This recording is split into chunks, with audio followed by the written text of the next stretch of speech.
is asking Allah for respite to make up for something that has gone wrong, or to be among those who perish by procrastinating, which is a game of the nafs and the devil. In fact, whether people realize it or not, they complete their lives on the respite given throughout their lives. We always start something over again on the promises made to Allah. Then whatever happens, the promises are forgotten or postponed. And even the reason why the promise was made can disappear from our minds. Yes, the first stage of forgetting begins with procrastination. When we postpone, the regrets and shame that burn inside us cool down. And then we go on as if nothing has happened. If we have not perished yet, it's because of Allah's mercy, because He has given us respite. We all know and have heard the hadith. Those who procrastinate have perished. That's why Bediüz Zaman says, know that yesterday's day is out of your hands. Tomorrow, on the other hand, you have no deed in your hand, so that you own it. Therefore, know your real life as the day you are alive.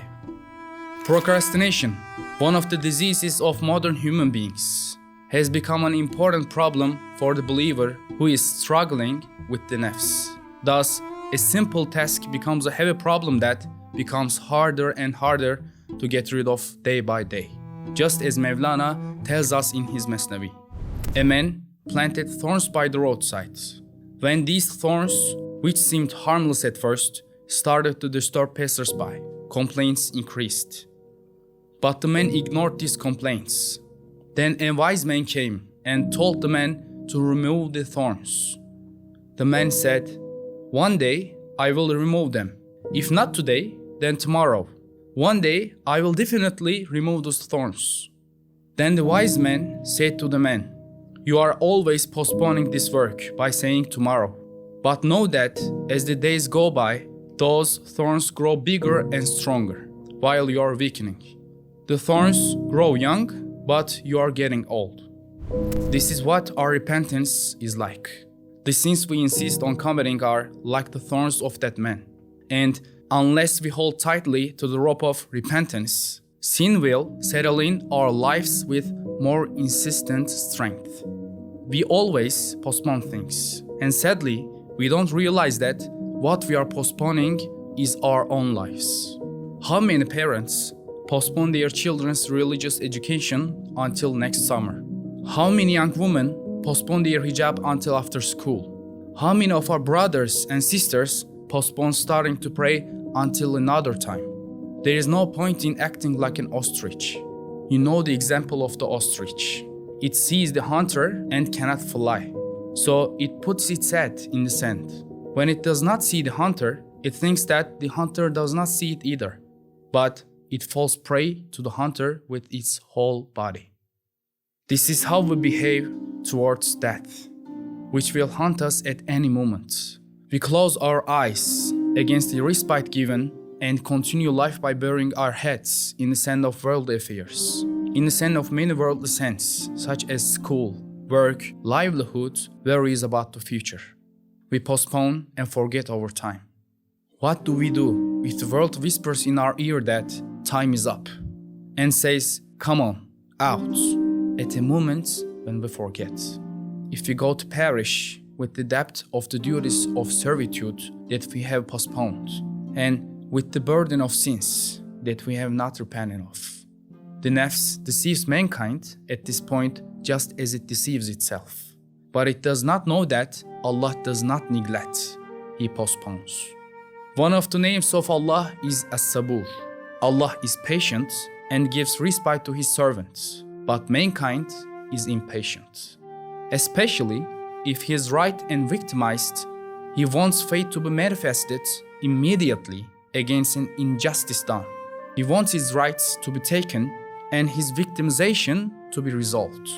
He wants him to act in advance to punish. He wants to hurry, but when it comes to himself, he wants respite. If Allah was in a hurry to punish us, would we get out of tomorrow?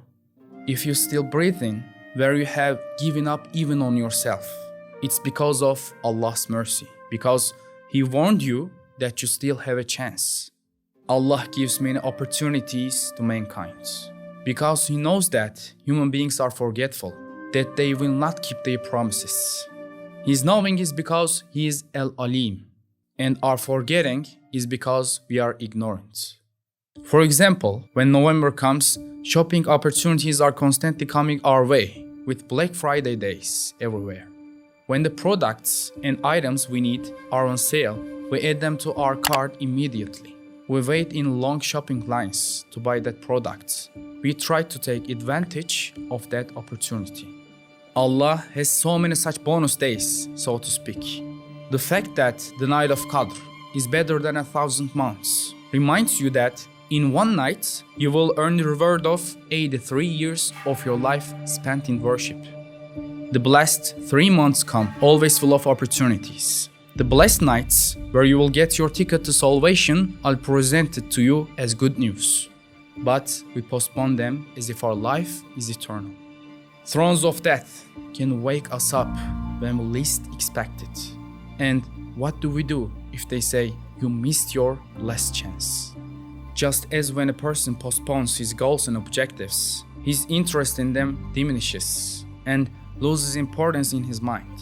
When he postpones repentance, when he postpones his duties of servitude, he forgets what to repent for and forgets his duties of servitude, even his prayers. He forgets his sins, and therefore there is nothing worth repenting for. Brothers and sisters, respite means the time given to a person to pay a debt or to finish a job. Isn't asking for respite from Allah, not a promise to Allah. Every day, 24 hours credited to our account to fulfill those promises. Yes, the longer a person delays paying his debt, the heavier it becomes for him, both the material and the spiritual burden. And then he wishes and says, I wish I didn't have such a debt. If we apply this to our own spiritual realm, as they postpone our duties of servitude, and as we are warned 5 times a day, every day, we can go on a journey of disbelief that eventually leads to denial, saying, I wish this duty of servitude did not exist, because of the weight of not fulfilling that duty. Isn't forgetting to repent, or in the most innocent terms, postponing repentance, a kind of forgetting Allah? Remember the verse, and be not like those who forget Allah, so He made them forget themselves. When a person forgets Allah, Allah makes him forget that his enemy is an enemy, and the person makes that enemy his friend. Whereas if he wanted an enemy, the nafs would be enough. Let's go even further. In another verse, Allah says, have we seen the one who takes as his God his own desire? So the one who befriends his nafs also makes him a God. Isn't Satan the best example of those who ask Allah for respite? There is even a verse about him. He said, my Lord, then reprieve me until the day they are resurrected. Allah said, so indeed, you are of those reprieved. The verse is mentioned in 3 places in the Quran. Of course, Satan didn't ask for this in the sense of reforming and going back. He asked for it to increase his punishment and torment. There is respite for the wrongdoers in the hadith. Verily, Allah gives respite to the wrongdoer, and when He catches him, He will not give him a chance to escape, says Prophet Muhammad ﷺ. The verse, and never think that Allah is unaware of what the wrongdoers do. He only delays them for a day when eyes will stare. He informs us of everything. Sometimes Allah shows the advanced judgments of this punishment in the world to the disbelieving tribes. Pharaoh, Nimrud also perished. He did not postpone theirs. If we are not among the wrongdoers and disbelievers, the respite given to us is not for our punishment to increase, but for us to repent and seek refuge in His mercy. And finally, our procrastination is due to the disease of long aspirations and illusion of eternity. Long aspirations means making plans for worldly comfort and pleasure as if you will never die.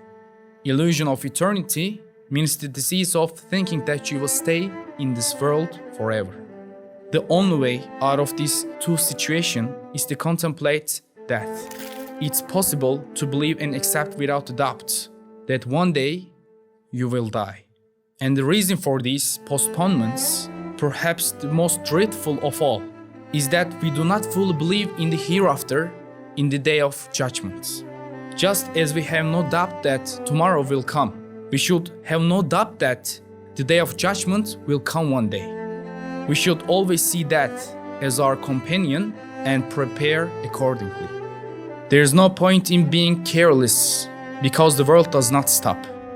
The human being is a traveler. You are a traveler too.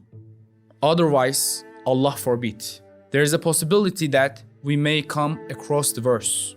It will be said, you are certainly in unmindfulness of this, and we have removed from you your cover, so your sight this day is sharp. And let us not be affected by the fact that everyone else is in a such state of heedlessness. And don't say, I'm like everyone else. Everyone will keep you company until the gate of the grave. And the consolation of being with everyone is insubstantial on the other side of the grave. You will be asked about what you postponed, not what others postponed. Every day is a new day for a wise person. Life is the moment we live. Let's not forget the hadith. Those who procrastinate have perished. There will come a day when there will be no tomorrow for us. Today is the day.